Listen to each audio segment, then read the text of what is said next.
ഇപ്പോൾ justice CN Ramachandran Nair തന്നെ commission report സമർപ്പിക്കും മുമ്പ് തന്നെ വളരെ പ്രധാനപ്പെട്ട ചില കാര്യങ്ങൾ സൂചിപ്പിച്ചിരുന്നു. ഇപ്പോൾ അഭിഭാഷകൻ കൂടിയായിട്ടുള്ള ശ്രീ അരുൺകുമാർ CPIM വക്താവ് CPIM പ്രതിനിധി ഇപ്പോൾ നമ്മൾക്കൊപ്പം ടെലിഫോൺ ലൈനിലുണ്ട്. അരുൺ, ഈ വിഷയത്തിൽ കമ്മീഷൻ തന്നെ മുൻപോട്ട് വെച്ച ചില നിർദ്ദേശങ്ങളുണ്ട്, അല്ലെങ്കിൽ ചില അഭിപ്രായങ്ങൾ മാധ്യമങ്ങളിലൂടെ പറഞ്ഞതൊക്കെ നമ്മുടെ മുമ്പിലുണ്ട്. ഇന്നിപ്പോൾ ആ കമ്മീഷൻ റിപ്പോർട്ട് മുനമ്പവുമായി ബന്ധപ്പെട്ട വളരെ പ്രധാനപ്പെട്ട റിപ്പോർട്ട് സർക്കാരിലേക്ക് വരാൻ പോകുന്നു. കേന്ദ്ര സർക്കാരിനെ ഭരിക്കുന്ന അല്ലെങ്കിൽ നയിക്കുന്ന BJPയും എങ്ങനെയാണ് ഈ വിഷയത്തെ രാഷ്ട്രീയ ആയുധമാക്കാൻ ശ്രമിച്ചത്, എന്താണ് ഒടുവിൽ ആ ജനതയുടെ അനുഭവം എന്നത് നമ്മുടെ മുമ്പിലുണ്ട്. അപ്പോൾ അത്തരമൊരു പശ്ചാത്തലത്തിലാണ് ഈ കമ്മീഷൻ റിപ്പോർട്ടിനെ ഏവരും ഉറ്റുനോക്കുന്നത്. അതിൻ്റെ അടിസ്ഥാനത്തിൽ സർക്കാർ എന്തു ചെയ്യും? അത് വളരെ പ്രധാനപ്പെട്ട ഒന്ന് തന്നെയാണോ ഈ താരതമ്യം? അതിൽ ഈ കമ്മീഷൻ റിപ്പോർട്ട്, കമ്മീഷനെ നിയോഗിച്ച സർക്കാർ, ഇനി സർക്കാർ അതിൽ ഇടപെടാൻ പോകുന്ന രീതി എന്നതും വളരെ പ്രധാനപ്പെട്ട കാര്യമാണോ മുനമ്പം പ്രശ്നവുമായി പരിശോധിച്ചാൽ? വിഷയവുമായി ബന്ധപ്പെട്ടുകൊണ്ട്, പ്രത്യേകിച്ച് മുനമ്പത്തെ സാഹചര്യവുമായി ബന്ധപ്പെട്ടുകൊണ്ട് ഇത്തരത്തിലൊരു ജുഡീഷ്യൽ കമ്മീഷനെ വയ്ക്കുമ്പോൾ സംസ്ഥാന ഗവൺമെന്റ് പ്രഖ്യാപിച്ചത് ഏതെങ്കിലും തരത്തിൽ വഖഫ് ബോർഡിന്റെയോ വഖഫ് ട്രൈബ്യൂണലിന്റെയോ അധികാര പരിധിയിൽ ഇടപെടാനല്ല, മറിച്ച് ഈ വിഷയം സമയബന്ധിതമായി പരിഹരിക്കാൻ, ഒരു കൺസെൻസസിലൂടെ പരിഹരിക്കാൻ വേണ്ടിയിട്ടുള്ള ഒരു നിർദ്ദേശം ഗവൺമെന്റിന് കിട്ടാനും ഗവൺമെന്റിന് അത്തരത്തിലൊരു സഹായം കിട്ടാനും വേണ്ടിയിട്ടാണ് എന്നതാണ്. അതിന്റെ ഭാഗമായി ജുഡീഷ്യൽ കമ്മീഷനെ വെച്ചു. ആ കമ്മീഷന്റെ പ്രവർത്തനവുമായിട്ട് കമ്മീഷൻ വളരെ വേഗതയിൽ മുന്നോട്ട് പോയി. ഹൈക്കോടതിയുടെ സിംഗിൾ ബെഞ്ച് അതിൽ ഇടപെട്ടു. കമ്മീഷനെ വച്ചതിന്റെ നിയമസാധുത ചോദ്യം ചെയ്ത ഹർജിയിൽ കമ്മീഷനെതിരായിട്ട് തന്നെ വിധിച്ചു. പക്ഷേ ഡിവിഷൻ ബെഞ്ച് കമ്മീഷന്റെ പ്രവർത്തനങ്ങളുമായിട്ട് മുന്നോട്ട് പോകാം എന്ന് തന്നെ നിർദ്ദേശം കൊടുത്ത് സമയബന്ധിതമായി റിപ്പോർട്ട് കൊടുക്കാൻ അനുവദിക്കുകയും ചെയ്തു. ഗവൺമെന്റിനെ സംബന്ധിച്ചിടത്തോളം ഗവൺമെന്റ് മുന്നോട്ട് വെച്ചത് ഇത് വഖഫ് പ്രോപ്പർട്ടിയാണോ അല്ലയോ എന്ന വിഷയത്തിൽ വിശദമായിട്ടൊരു പരിശോധന നടത്തി ഇപ്പോഴത്തെ നിലവിലെ സാഹചര്യത്തിൽ അവിടുത്തെ ജനങ്ങൾക്ക് ഭൂമി നഷ്ടപ്പെടാതിരിക്കാൻ, അവർക്ക് കരമടച്ച് അവരുടെ എല്ലാ തരത്തിലുള്ള സിവിൽ അധികാരങ്ങൾ പുനഃസ്ഥാപിക്കാനുള്ള സാഹചര്യം ഒരുക്കണം. അതോടൊപ്പം തന്നെ ഇതുമായി ബന്ധപ്പെട്ടുള്ള വിഷയം എങ്ങനെ ഒരു കൺസെൻസസിലൂടെ പരിഹരിക്കാം എന്നതിനെ കുറിച്ച് ഒരു ചാർട്ട് ഉണ്ടാക്കണം എന്നതാണ്. അപ്പൊ അതിനു വേണ്ടിയിട്ടുള്ള വളരെ വിശദമായിട്ടുള്ള നിർദ്ദേശങ്ങൾ ജുഡീഷ്യൽ കമ്മീഷന്റെ ഭാഗമായിട്ട് ഉണ്ടാകും എന്ന് തന്നെയാണ് പ്രതീക്ഷിക്കുന്നത്. അപ്പൊ അവിടെ സമരത്തിന്റെ ഭാഗമായിട്ട് BJPയും അതുപോലെ തന്നെ കോൺഗ്രസും എല്ലാം ഉയർത്തിയ പല ഘട്ടത്തിൽ 10 മിനിറ്റ് കൊണ്ട് ഞങ്ങൾ ഈ വിഷയം പരിഹരിക്കും എന്നതടക്കമുള്ള പല പ്രസ്താവനകൾ നമ്മുടെ മുന്നിലുണ്ട്. വഖഫ് ഭേദഗതി നിയമം പാർലമെന്റിൽ അവതരിപ്പിച്ചാൽ മുനമ്പത്തെ ഭൂപ്രശ്നത്തിന് ശാശ്വതമായിട്ടുള്ള പരിഹാരം കാണും എന്ന തരത്തിലുള്ള നുണപ്രചരണവും നമ്മൾ കണ്ടു. പക്ഷെ ഇത്തരത്തിലുള്ള പ്രചരണങ്ങൾക്കോ ആക്രമണങ്ങൾക്കോ അല്ലെങ്കിൽ ഏതെങ്കിലും തരത്തിലുള്ള നിയമ ഭേദഗതി കൊണ്ടോ ഈ വിഷയം ശാശ്വതമായിട്ട് പരിഹരിക്കാൻ കഴിയില്ല.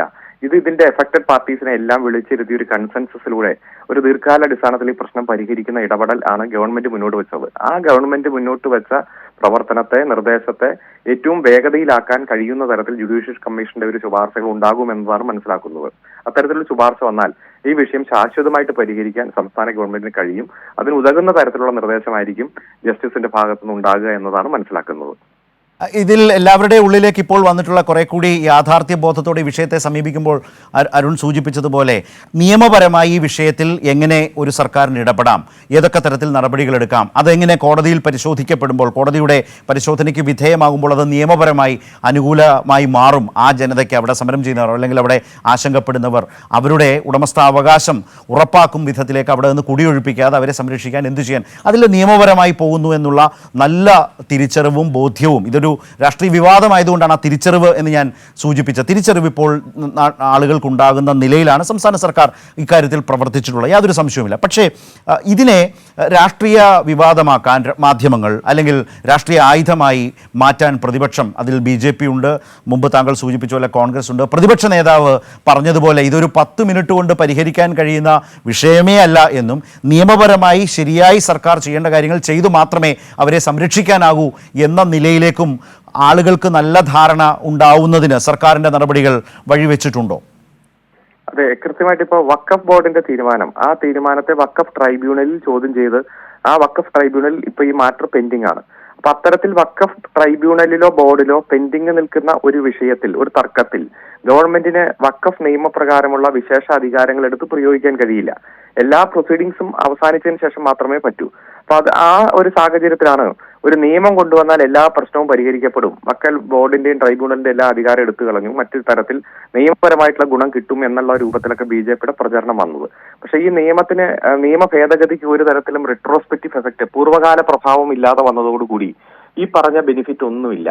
അപ്പോ ട്രൈബ്യൂണലിൽ കേസ് പെൻഡിംഗ് ആണെങ്കിൽ പോലും സമയബന്ധിതമായി ഈ ഇഷ്യൂവിൽ ഒരു പരിഹാരം കാണണമെങ്കിൽ ഒരു കമ്മീഷനെ വെച്ച് ആ കമ്മീഷന്റെ ശുപാർശ പ്രകാരം ഇതിന്റെ എഫക്റ്റഡ് പാർട്ടീസിനെ എല്ലാം വിളിച്ചിരുത്തി.